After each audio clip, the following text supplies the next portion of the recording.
Welcome back after the break. क्या वाकई नायब वज़ीर-ए-आज़म, डिप्टी वज़ीर-ए-आज़म ये होना चाहिए, और अगर होना चाहिए तो वो करता क्या? ये बात हम उनसे करेंगे जिस तरह हमने ब्रेक पर जाने से पहले बताया, साबिक वज़ीर-ए-आज़म, पहले वज़ीर-ए-आज़म हाउस के मकीन हैं। उनसे बेहतर कौन समझ सकता है कि कितनी ज़रूरत होती है इस ओहदे की, ऐसी शख्सियत की जो कि नायब वज़ीर-ए-आज़म हो।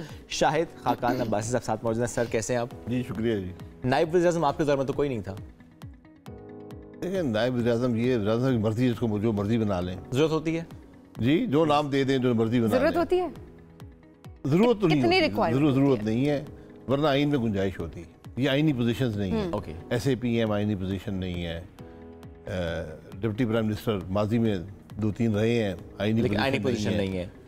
तो बाकी आप जिसको भी जो नाम देकर जो ओहदा मर्जी दे दें। अगर आइनी हैसियत नहीं है तब भी वज़ीर-ए-आज़म की सवाबदीदी हैसियत होती है। जी आप ओहदा तो दे सकते हैं ना, कोई नाम दे दें, एक एग्जीक्यूटिव ऑर्डर इशू कर दें कि मैंने इसको ये बना दिया, और कोई चैलेंज नहीं कर सकता उसको। तो इतनी क्या मजबूरी आप? चैलेंज तो आप हर चीज़ को कर सकते हैं, अदालत जा सकते हैं। अदालत वैसे इस पे कोई रूलिंग दे तो अच्छा है। अच्छा, दरअसल वो साहब साहब हैं, बस वो ठीक अच्छा, है। इतनी क्या मजबूरी आपको दिख रही थी कि ओहदा देना ही पड़ा, चाहे कोई भी हो? कोई जरूरत होगी। देखें ये बातें वज़ीर-ए-आज़म पे छोड़ दें, वो किसको बनाए ना बनाए। हाँ। आप उसकी परफॉर्मेंस को देखें कि काम कर रहा है या नहीं कर रहा। परफॉर्मेंस तो देखिए माजी में सर, तो फिर आपने वापस मुझे इलेक्ट कर दिया, तो मेरा तो कसूर नहीं है ना। हम तो ज़ाहिर है आप, क्योंकि ज़ाहिर है रोज़मर्रा के मामलात देखते भी रहे हैं, आपको बेहतर पता भी है, तो रिक्वायरमेंट की बात हो रही है ना कि क्या वाकई इतनी मजबूरी थी या वाकई ज़रूरत है कि रखना ही रखना है? वज़ीर-ए-आज़म की मर्जी है कि वो समझते हैं कि उनके पास वक्त नहीं है कुछ काम करने के लिए, तो कुछ काम उनको दे देंगे। अच्छा, कह रहे हैं माली ज़ाहिर है वो फाइनेंशियल मामला जो है उनको देखेंगे। फाइनेंशियल मामला फिर वो एक इख्तलाफ पैदा होगा, क्योंकि जो मिनिस्ट्री है वो मिनिस्टर के पास होती है। यस। उसमें वज़ीर-ए-आज़म भी उसकी समरी को अप्रूव या डिसअप्रूव करता है, उसके मामला में इंटरफेयर नहीं कर सकता। अच्छा।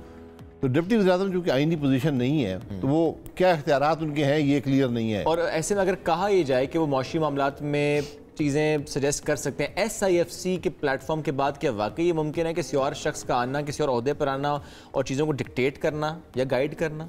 नहीं, SIFC तो एक प्लेटफॉर्म है जो एक एडिशनल प्लेटफॉर्म बनाया गया है। अच्छा, एडिशनल इन्वेस्टमेंट के लिए। ठीक है, इन्वेस्टमेंट की फैसिलिटेशन के लिए। ठीक है, सही है। अब उसका तरीकाकार क्या है, वो उसमें कुछ इबाम है। ओके। लिखा हुआ तो है कि क्या वो रिकमेंडेटरी बॉडी है, क्या वो डिसीजन मेकिंग बॉडी है। जहाँ तक मैंने सुना है कि उनके मिनट्स होते हैं। ठीक है। जिस मिनट्स की बुनियाद पे फिर मिनिस्ट्रियाँ अपनी समरीज बनाती हैं और उसको गाइडेंस SIFC से ही मिल रही होती है। गाइडेंस समझें या फैसला समझें, यही इबाम है। आपकी नज़र में वो गाइडेंस होती है, फैसला होता है? देखिए, अगर उसी की मुताबिक, ठीक है, अगर सेक्रेटरी ने समरी बनानी है और मिनिस्ट्री ने उसको पूरा प्रोसेस करना है, सही, तो फिर ये गाइडेंस हो गई या फैसला हो गया। ठीक है। अगर ये मिनिस्ट्री सिर्फ उसको कंसिडर करने के लिए हो, ठीक है, कि जी एक रिकमेंडेटरी बॉडी, उसने आपको बता दिया कि ये देख लें, इस तरह कर लें, और वो उसे एग्री करते हो तो वो कर लेते हैं। ठीक है। अब आते हैं जी आपकी जमात की। हाँ, फाइनली जमात आने वाली। मेरी जमात नहीं है, आपकी नहीं है। अच्छा, किसकी है फिर? ये सोच है। जमात एक सोच भी होती है, खास की नहीं होती। ये किसी भी तो होते हैं ना, कोई ना कोई बनाता विरासत नहीं है, किसी का और कुछ नहीं है, बुनियाद रखते एक सोच है। बुनियाद रखते कई लोग हैं उसमें, कई लोग हैं, तो एक सोच है। अच्छा। और वो सोच ये है कि आज मुल्क के जो हालात हैं, इसमें आपको एक जिद्दत चाहिए। ठीक है। एक मुल्क को चलाने का तरीका चाहिए। आप में वो सलाहियत होनी चाहिए, वो फिक्र होनी चाहिए, वो दर्द होना चाहिए जो हमें आज नज़र नहीं आता। ओके। आज तीनों बड़ी जमातें इक़्तिदार में पिछले 3 साल में रह चुकी हैं और कुछ नहीं कर सकी। हमारा हर निज़ाम का हर हिस्सा जो है आज वो नाकाम है, और हम कोशिश कर रहे हैं कि वो ही पुराने तर्ज तरीके से हम फैसले करें और मुल्क को चलाएं। ये मुमकिन नहीं है। ये मुमकिन नहीं है। आपके सामने नायब वज़ीर-ए-आज़म, भाई ये आपकी कोई अचीवमेंट है कि आपने नायब वज़ीर-ए-आज़म बना दिया? आप ये बताएं कि आप करके वज़ीर कितने हैं, डिवीजन्स कितने हैं, कारकर्दगी क्या है, एग्रीड, आप किस तरफ जा रहे हैं, आपकी सोच क्या है, आप इस मुल्क के नौजवान को क्या देंगे, कैसे देंगे, इन्वेस्टमेंट कैसे लाएंगे। ये मुल्क की हर शोबा आपस में जुड़ा हुआ है। सियासी इस्तेकाम नहीं होगा, मईशत भी नाकाम हो जाएगी। अदल का निज़ाम नहीं होगा, इन्वेस्टमेंट नहीं आएगी। अब्बासी साहब, जब वो नहीं कर सके फिर आप किस तरह करेंगे? जी हम कम से कम वो जमात नहीं कर सकी, आपको स्पेशली मौका तो इलेक्शन से पहले था ना। हमने ये सोचते हैं, वहाँ तो सोच ही नहीं है, किसी ने बात की है? पूरा इलेक्शन का प्रोसेस गुजरा है, किसी ने मुल्क के बारे में बात की है? आज 3 महीने लगे इलेक्शन को, बिल्कुल कोई मुल्क के बारे में बात कर रहा है? मैं ये कुर्सी ले लूँ, तुम वो कुर्सी ले लो, मैं तुम्हें ये दे देता हूँ, तुम ये बन जाओ, इससे मुल्क के मसाइल हल होंगे। आपस की लड़ाई नहीं है, ये बंदर बांट है ओहदों की, शौक है ओहदों का। ओहदे रखे जी, ओहदे एक और ओहदा मुझे दे दें।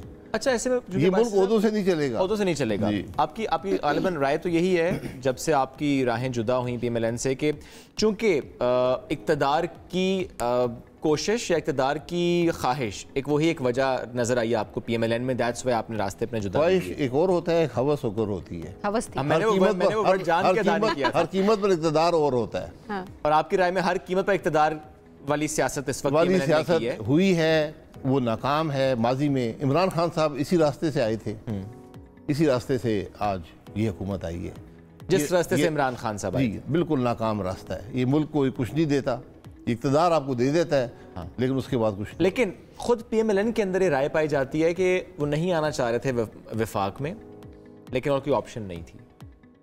मेरा लिए उनकी बात है, ये बात मेरी समझ से बाहर है। ठीक है, आज तक मैंने दुनिया में कोई नहीं देखा जिसको जबरदस्ती इक़्तिदार दे दिया हो कि आप वज़ीर आज़म बने जी। और मैं आपको आपकी कुर्सी पर बिठा सकता हूँ जबरदस्ती, अगर आप प्रोग्राम ना करना चाहें। मैडम आपको कहीं तुमने करना है मैं तुम्हें छोड़ूंगी नहीं। Very serious question, very serious question.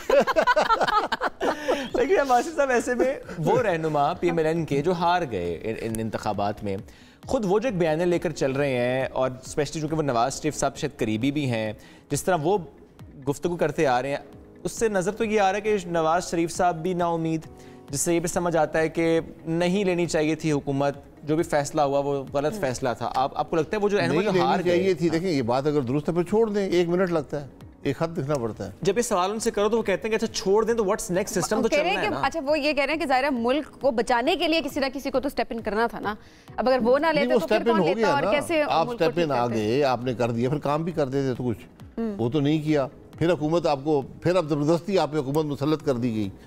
अगर कोई ये कह रहा है, ठीक है, मैं तो नहीं समझता किसी पे हुकूमत जबरदस्ती मुसल्लत। अपनी ख्वाहिश से ली है, अपनी कोशिश से लेता है आदमी। इलेक्शन लड़ता है, इलेक्शन आप जीतते हैं, इलेक्शन फॉर्म 47 जीता पाकिस्तान में, भारी अक्सरियत से जीता।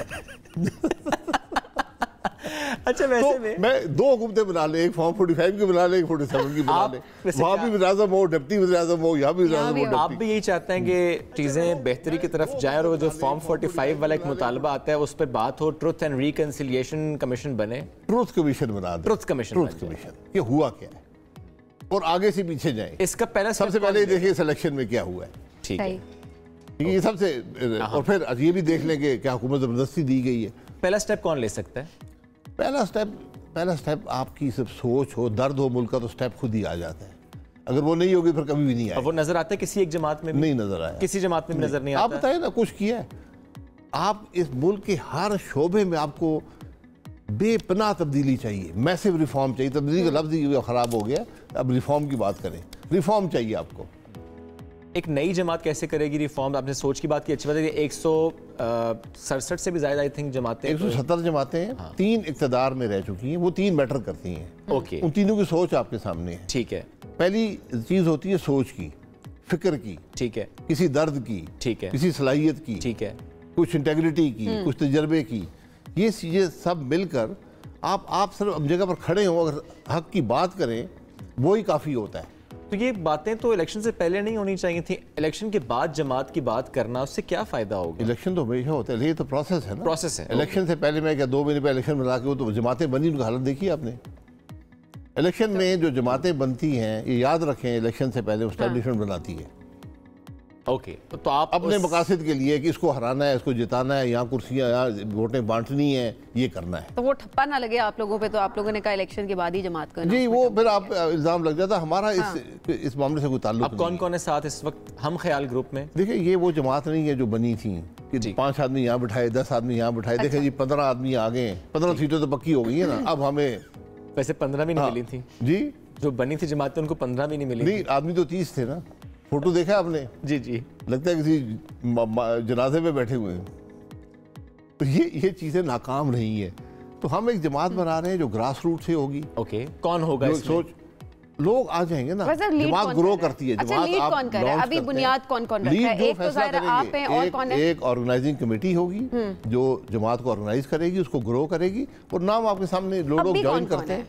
अभी बुनियाद कौन कौन अभी मिफ्ता इस्माइल साहब हैं, मुस्तफा खोकर साहब हैं, ठीक है, मैं हूँ, चंद और लोग हैं जमात के अंदर। और क्या आप राब्ते भी हैं दीगर जमातों के उन रहनुमाओं से जो कि आपको लगता है कि वो आ सकते हैं? नहीं, हमने अभी किसी से कोई राब्ता नहीं किया। राब्ता नहीं किया। देखिए, पहले जमात को उसकी एक शक्ल ढांचा पूरा देंगे, उसको इन्वेस्टमेंट करेंगे, उसके बाद जाएंगे। अनाउंसमेंट के बाद जो आप पता है, अनाउंसमेंट से पहले 10-15 लोग हो जाएंगे, वो हैं हमारा। नहीं, लोग खुद राब्ता करें कि वो आना चाहते हैं, बाकी दीगर जमात। आपने कहा 10-15 लोगों से राब्ता, यानी मुख्तलिफ जमातों के रहनुमाओं से राब्ता 15 लोगों से? रहनुमाओं से नहीं, कुछ लोग हैं जो सियासत में नहीं है, अच्छा, लेकिन वो काबिलियत रखते हैं, ओके, सोच रखते हैं। ठीक है। कुछ नौजवान लोग हैं, ख्वातीन, हर किस्म के, तो ये उनकी अपनी ख्वाहिश है। ठीक है। हमने आज तक यकीन किसी से खुलकर राब्ता नहीं किया कि जनाब आप आ जाएं। लोग राब्ता कर रहे हैं, लोग पूछते हैं, बात करते हैं कि हम इंटरेस्टेड हैं, तो उनसे बात करते हैं, बहुत से लोग। अच्छा, बस क्या ख्वाहिश है? अगर लेट्स सपोज सीरियसली अगर आप इसको अब जवाब दे दें थोड़ा सा इस बात का, मेरी डिप्टी प्राइम मिनिस्टर बनने की ख्वाहिश है।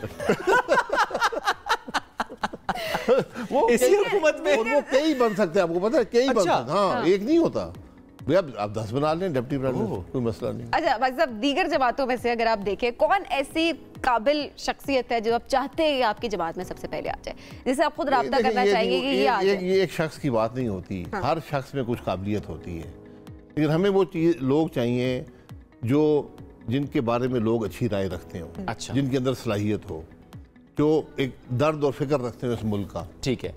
जो पीटीआई छोड़ गए या जिन्होंने सियासत भी छोड़ दी और वो अब आपसे राब्ता करेंगे, वो आना चाहते हैं? देखिए, पीटीआई छोड़ना क्वालिफिकेशन नहीं है। ओके, हमसे राब्ता करना भी क्वालिफिकेशन नहीं है। ठीक है। अगर आप मुल्क के लिए काम करना चाहते हैं तो ये एक प्लेटफॉर्म है, आप आएँ, हम बिल्कुल इकट्ठे चलते हैं। ओके, ये कोई हमारे जाती घर तो नहीं है ना, एक जमात है, एक सोच है, चलें। नाम सोच लिया? नाम पे बहुत सी सोच हुई है, बहुत से राय है, आ जाएगा नाम। जब अप्लाई करेंगे इलेक्शन कमीशन को तो नाम आपके सामने आएगा। अंदाजन नाम कब तक आएगा? नाम पेशन गोइयाँ तो बहुत सारे करते हैं ना, मेरे ख्याल है आपको मई के महीने में नाम मिल जाएगा। अच्छा, मई के महीने में चीजें खासी फाइनलाइज हो जाएंगी? जी इंशाल्लाह। नाम भी, सदर भी, सब चीजें? सदर नहीं, ऑर्गेनाइजिंग कमेटी होगी शुरू में। अच्छा, ऑर्गेनाइजिंग कमेटी ही स्टार्ट में होगी, उसके बाद फिर आहिस्ता से लोग आते चले जाएंगे, पार्टी ग्रो करेगी आप उसको। बिल्कुल ठीक है। और ऐसे में ये कोई सोच अभी तक पाई जाती है कि अच्छा, इस जमात से रहनुमाओं को बिल्कुल नहीं लेना? नहीं, ऐसी कोई बात नहीं है। क्या पीएमएलएन? हर जमात में अच्छी सोच है, अच्छे लोग हैं, लेकिन मसला ये है कि मजमूई तौर पर जमातें नाकाम हो गई हैं। यानी सोच रहनुमाओं में तो शायद पाई जाती है। आपका शायद मकसद ये कहने का कि जो लीडर्स हैं इस वक्त डिफरेंट जमातों के, उनकी सोच स्टबर्न है और वो उस तरह से नहीं सोचे जिस तरह आप। स्टबर्न नहीं है, उनकी जो लीडरशिप आज क्राइसिस लीडरशिप का है, लीडरशिप का फेलियर है। अच्छा, मैं इसको समझता हूँ। मैं पाकिस्तान के, अगर आप, हम सब ढूंढते रहते हैं सारा दिन कि किसने क्या किया और क्यों किया, और ये कमीशन बना दें और नैब बना ले। पाकिस्तान में हम सारे माजी को देखते रहते हैं कि गलतियां किसकी थी, और आज तक मिला कोई नहीं है, ढूंढा ही नहीं सही तरह से नहीं है। सारा पाकिस्तान ढूंढ रहा है। आप किसी जगह जाए, वो कहेंगे वो बताए ना गलती किसने की थी, ये खराबी किसने पैदा की है। तो मुझसे अगर पूछते हैं तो ये खराबी लीडरशिप की है, पाकिस्तान की लीडरशिप का फेलियर है, चाहे वो सिविल हो, पॉलिटिकल हो, चाहे वो मिलिट्री हो, चाहे वो जुडिशल हो, ये इन तीनों का मजमूई फेलियर। और आपने अदल के निज़ाम की भी बात की थी बस साहब, कि अदल के निज़ाम को ठीक किए बगैर चीज़ें आगे नहीं बढ़ सकती। जी बिल्कुल नहीं बढ़ेंगी। किसने करना है? किसने करना है? मैं उसी की बात कर रहा हूँ ना, कि हम सब ने ये फैसला करना है कि मुल्क कैसे आगे चलेगा, उसमें अदल का निज़ाम भी है। क्या इसकी वजह मौरूसी सियासत है? नहीं, मौरूसी सियासत एक वजह आप कह सकते हैं। देखिए, मौरूसी सियासत अगर मुस्बित हो तो फिर वो ठीक है। अच्छा, अगर वो मनफी हो जाए कि कोई इसलिए बन जाए कि मैं फलाने का बेटा या बेटी या चाचा या मामू जो भी हूँ, कि मेरी काबिलियत नहीं आना हो, तो वो फिर वो मनफी हो जाती है। अब इस वक्त जो हुकूमत है उसमें ज़रा लोग ये तनकीद करते हैं कि चूंकि बेटी हैं इसलिए वज़ीर आला हैं। बेटी है तो वर्कर अगर कबूल करता है वो काम कर सकती हैं, और आपने मौका दे दिया है, आपके पास कोई और आदमी नहीं था तो वो काम करें, इसमें कोई रुकावट नहीं है। वैसे अब काम कर रही हैं। अच्छा, अब तो जाहिर है मीडिया पे भी काम आना शुरू हो गया, उस तरह से आप सेटिस्फाई हो रहे हैं काम से? होते हैं, ये फैसला अवाम करते हैं पोलिंग स्टेशन। अगर आप उससे पहले अपनी काम ना कर सके तो उसके भी असरात नजर आते हैं। लेकिन परफॉर्मेंस तो जाहिर है सबके सामने ही होती है ना, तो परफॉर्मेंस आपकी नजर में कैसी जा रही है? परफॉर्मेंस जो होती है वो कई सालों पे मुहित होती है, वो चंद दिनों पे नहीं आती। अच्छा, इनिशियल फेज की बात करते हैं। इनिशियल फेज में मैं किसी इस बारे में राय नहीं करता। नहीं, राय नहीं देना मैं किसी बारे में ऐसी राय अच्छा, नहीं देता किसी शख्स के बारे में। हाँ। मजबूरी तो हुकूमत जो है, मैंने कहा हुकूमतें नाकाम इसलिए हैं और रहेंगी क्योंकि उनके अंदर निज़ाम को बदलने की सोच नहीं है। वो निज़ाम का हिस्सा, जैसे ही आप इक़्तिदार में आते हैं आप निज़ाम का हिस्सा बन लेकिन अब्बास साहब, आम आवाम के पर्सपेक्टिव से अगर बात करें, आप भी आम आवाम अपने आप को समझते हैं, ऑब्वियसली आवाम के दुख दर्द की बात करें, उस लिहाज से परफॉर्मेंस देखें। आप इशूज़ पे बात कर लें। ये इस इशू में आपका क्या ख्याल है? नहीं, परफॉर्मेंस अभी गंदम का इशू है। यस, इसमें क्या हो रहा है? ऑलरेडी ताखीर बहुत हो गई है। नहीं, ताखीर हो गई है, हुआ क्या है ये देख लेना कि कैसे वो फैसले हुए, कैसे ये फैसले कब से ये हुआ, उसे सबक हासिल करें। सबक तो हासिल नहीं होता। नहीं, यही तो बड़ा मसला परफॉर्मेंस है। नहीं होगी, फिर हम निज़ाम का हिस्सा बन गए ना, खराबी का हिस्सा बन गए। समझ गए। अगर मैं आकर आटे के थैले बांटने शुरू कर दूं, तस्वीर लगा, जिसमें मैं आपको तस्वीर देखे, तस्वीर वो भी 40% चोरी है इस निज़ाम के अंदर। ये आप मैंने लास्ट टाइम भी कहा था, नाराज हो गए सारे मुझसे। मैंने कहा मैं 40 आपको कम बता रहा हूँ। आप उस आटे को मंगा ले जो दिया जाता है, एक थैला कहीं से मंगा ले। मिट्टी डाल जाते हैं, मिट्टी डालते हैं उसके अंदर। अभी भी जो थैले बांटे जा रहे हैं सर, मैंने ये नहीं देखा, लेकिन आपकी पूरे करने के लिए जिस निज़ाम में प्रोक्योरमेंट से लेकर स्टोरेज से लेकर आटा बनाने तक, उसकी ट्रांसपोर्टेशन में, उसकी डिस्ट्रीब्यूशन में हर सतह पे चोरी हो, तो उसमें फिर आप मिट्टी मिलाकर पूरा करेंगे ना, वजन तो पूरा करना पड़ता है ना। वो जो आप 40% की बात करते हैं, इस वक्त भी जो सिस्टम तो वही है, वही निज़ाम है। 40% से ज़ायद चोरी हो रही है। जी बिल्कुल बिल्कुल। ओके, ये ज़रा आप अपने कंस्ट्रक्शन का निज़ाम देख लें, आप सड़कें जाके देख लें। आज सड़क बनती है, कल टूट जाती है। दैट्स ट्रू, क्योंकि चोरी हुई है ना। कमीशन दिया है, ठेकेदार गरीब क्या करे, उसने महकमे को भी देना है। उसने अब तो सुना है कि सियासतदान भी लेते हैं। ये बुज़दार साहब का बहुत बड़ी मेहरबानी है इस मुल्क के ऊपर कि खुल्लम खुल्ला एक निज़ाम बन गया। ये सियासतदान भी लेते हैं, आकर घर में दिया जाता है। ये आपका हिस्सा, ये जी 5%, 10% ये जनाब MNA MPA जो स्कीम आइडेंटिफाई कराता है उसका हिस्सा है। ये मैं पंजाब की बात कर रहा हूँ, दूसरे सूबों में हालात और ख़राब है जी, काफ़ी बेहतर है। बेहतर है जी, मतलब बेहतर में ओके, बेहतर है, हालात और बेहतर है। इन सियासतदानों के हालात और बेहतर हैं। जी भाई साहब बहुत शुक्रिया, साथ मौजूद थे, हमसे गुफ्तगू कर रहे थे।